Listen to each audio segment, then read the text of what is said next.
no longer 10 sheets.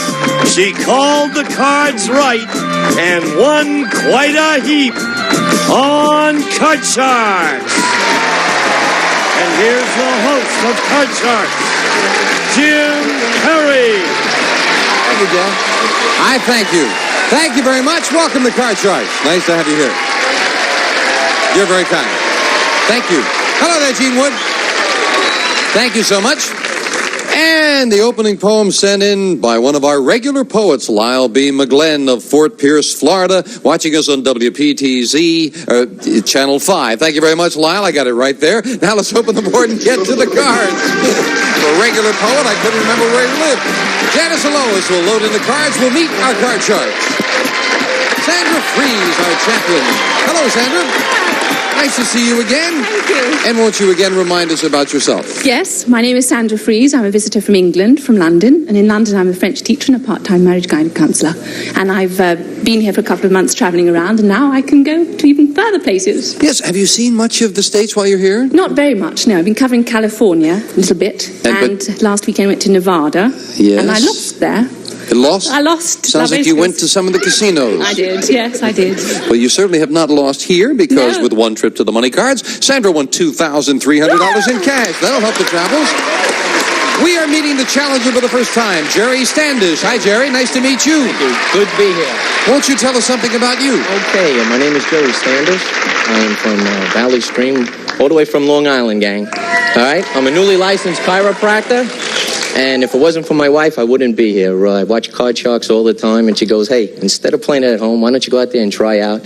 She comes home, and she gives me tickets to L.A., and she says, go out there and bring home the bacon, kid. Oh, that's terrific. She just gave you tickets to come out and see us. I'm out here partying, and she's working. Oh, that's nice. Sounds like you've got a great lady there, Gerry. She's all right. And you're going to try to bring home the bacon now, right? I'm going to try. Both of you cut the cards? Yes. Definitely. And here we go. Let's find out who's going to cut up the bacon as we start the best 2 out of 3 with a question to Sandra, the champion. Sandra, we found 100 women who have 10 or more children, and we asked them, do you enjoy being pregnant?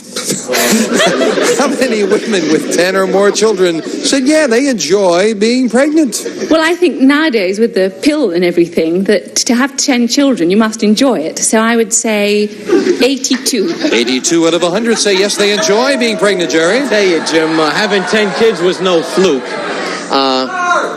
I would say it would have to be just a little bit lower. A little lower than that, though. If it is lower, Gerry, you'll play your cards. If not, Sandra plays hers. And the actual number of women with 10 or more children who enjoy being pregnant is 39. Very much lower. Yeah, they might enjoy the children, but I'm not really sure about the enjoying being pregnant. So Gerry from Valley Stream starts with a 3. All right, great card, great card. Higher, Jim. Higher than a 3.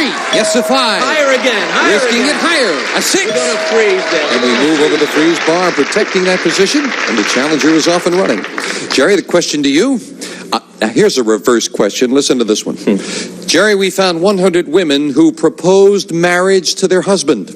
And we asked them, the women, before you proposed to your husband, did you soften him up with a romantic candlelight dinner?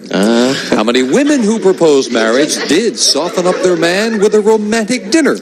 I tell you, the way to a man's heart is through his stomach. So it would be a fairly high number. I'd say about 68. 68 out of 100 women softened up the man with a romantic dinner, Sandra. Yes, I tend to agree that women would get up the courage by giving them a nice dinner, but I'll say a little bit lower. Little lower than Yes. that. Not quite so Machiavellian. No. The actual number of women who proposed marriage who did soften up their husband with a romantic dinner is 24. Very much lower. Sandra, you're right. Not very Machiavellian at all. And Sandra starts the game with a 9. Can I change that card, please? And indeed, you won the question. You can change it. An ace, a great change. Lower, please. Lower than the ace. A 2. Higher than the 2. A 6. Freeze, please. And we've got a tie. Both players with a 6. Both need 2 cards. Question 3 to you, Sandra. Sandra, we asked 100 people, if the Russians invade Iran, should the U.S. send troops to fight them? How many people said if the Russians invade Iran, the United States should send in troops to prevent a communist takeover? Well, I think everybody's a little bit fed up with the Russians by now, and if they actually did that, that would be really too much, and I'm sure they'd want to send the troops in from everywhere. So I'll say most of them would say yes, and I'll say 73. 73 out of 100 said we should send in troops. I agree with her, but I'm fed up with the Russians also. I'd say it has to be even higher. Even higher than that. Yeah. Stick it to them. Comes down to how far we with the Russians or stick it to the Iranians. You can't really win. So 73 says Sandra, higher says Gerry. The actual number of people who said if the Russians invade Iran, the United States should send in troops to prevent a communist takeover is 66. Not higher, it's a little lower. Sandra, which one do you like the least? I guess it comes down to Sandra, you've got a 6. I can change the card. You can indeed. Please. Then again, please, so we'll change it. Another 6. Another 6. Well, higher then, please. Higher than a 6. A 7. Please. Sandra needs 1 card. Gerry needs 2. Sudden death. Someone has to win it on this play of the cards. And Gerry, it goes to you. Gerry, we found 100 women business executives. They're all vice presidents of corporations. And we asked them, if a man and a woman are equally qualified for a job, is it okay to hire the woman just because she's a woman?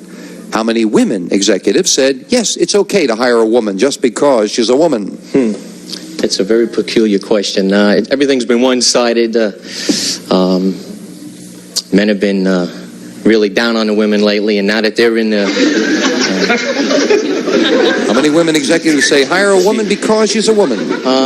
I'd say it's going to be a low number. Women are very fair, even though the men have been sticking it to them all these past years. I'm going to say it's fairly low. I say 32.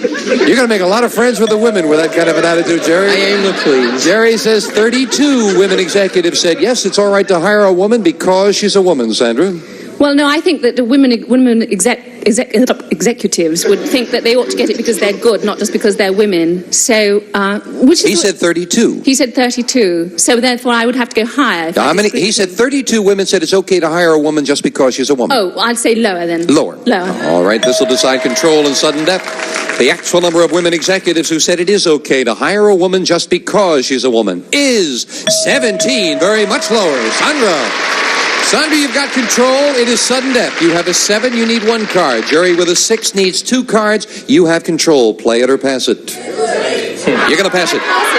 Gerry, you cannot change it. You've got to play the 6. Get them both. You win. Make 1 mistake. The game belongs to Sandra. Picture cards. I got to go higher, Jim. Higher than a 6. A king. All right. Lower. The first game of the match.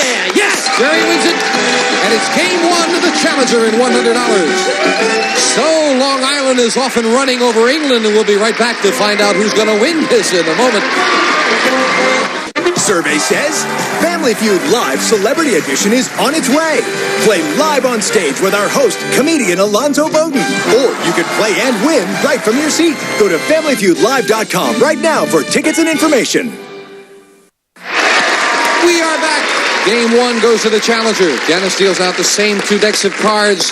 And I'm going to reach over here for a glass of water. Can I have this glass of water? Gerry, our friend from Long Island, is very nervous, and he said he needs some water. He's drying out. Okay, Gerry? There you go. Is that better than the New York water? Excellent. Okay, here we go. Starting game 2. And Sandra, pressure's on. You need this game. Sandra, we asked 100 women. Listen to this question. 100 women. If a government study showed that putting animal fertilizer on your face would improve your complexion, would you try it? How many women would be willing to put fertilizer on their face? Well, I don't know. People seem to be willing to try anything these days, but to actually put fertilizer on your face. Fertilizer, yes. I think that's very nice. I'll say a pretty low number. I'll go 26. 26. Women do Sandra.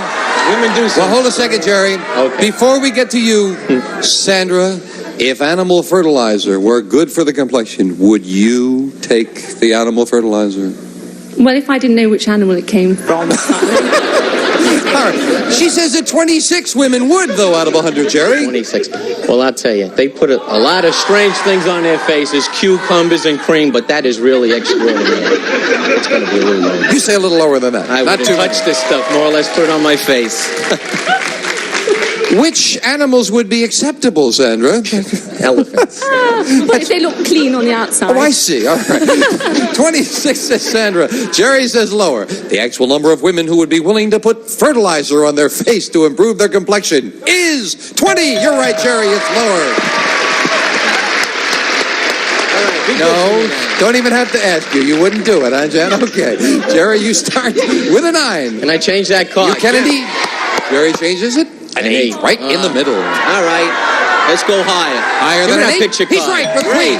Lower. Lower than a queen. All right, higher. Let's get it higher. It is a 6. Gonna freeze right there. And, wow, taking a couple of chances, the challenger needs 1 card for the match. Jerry, we asked 100 school bus drivers. Is there one child you absolutely dread seeing on your bus each morning? How many school bus drivers said, yeah, there's one kid they dread seeing each morning? Most definitely, and I was one when I was a little kid. Oh, yes? yes? Let me tell you, they used to pass my house, you know. So I'll say, all those bus drivers said, I'd say about 72. 72 out of 100 say, yeah, there's one kid they can't stand in the morning. I'm sure there must be more than one that really annoys them, but I'll go lower. Little lower. Just a little lower. Audience doesn't agree. Have you made your decision at home? I should always listen to them too. The actual number of school bus drivers who said there is one child they dread seeing each morning is 67. You're right, Sandra. It is just a little lower. Pretty high number, though. And Sandra, in this game, you've got a 5. Could I change it? You can indeed. She always asks so nice. I'm not sure if she's ever sure there. So 5 becomes a king. Oh, good. Lower, please. Lower than a king.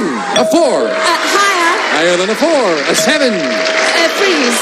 Well, she sure knows what to do with the cards when she gets them dealt out there. Question 3 to you, Sandra.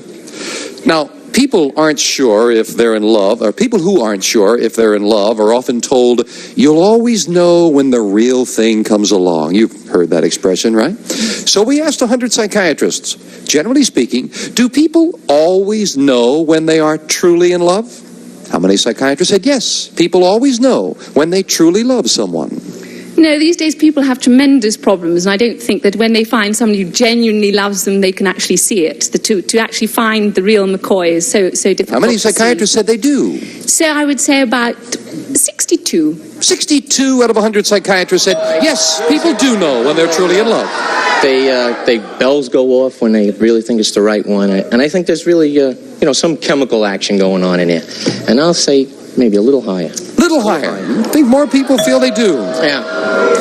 I was always hoping for the waves over the beach. Remember all those movies? 62 says Sandra, higher says Jerry. The actual number of psychiatrists who said people always know when they truly love someone is 15. Very much lower. Now, you were both well off on the track on that one. And Sandra comes up on top, the 7 to a 3. Higher than a 3. A 10. Lower. She's taking a risk, and if she's right, she tries it up. No. Couldn't do it, and that is a big break for Jerry. It gives him a free chance to call the 6 for the match. Okay, I'm going to go higher, Jim. Higher than the championship. Yes, Jerry wins it. Sandra looked like you opened the door, and he jumped right in there. Sandra, you're leaving us with $2,300. Enjoy the rest of your travels here in the States. Thank you for coming here. Sandra Free. Come on down here, Jerry. Jerry Sanders. Now, Sanders, how much did your wife pay for the ticket to get you out here? Well, you're a little short there, Jerry. Let's see if he can add up to some money and maybe bring home the bacon to his wife right after this.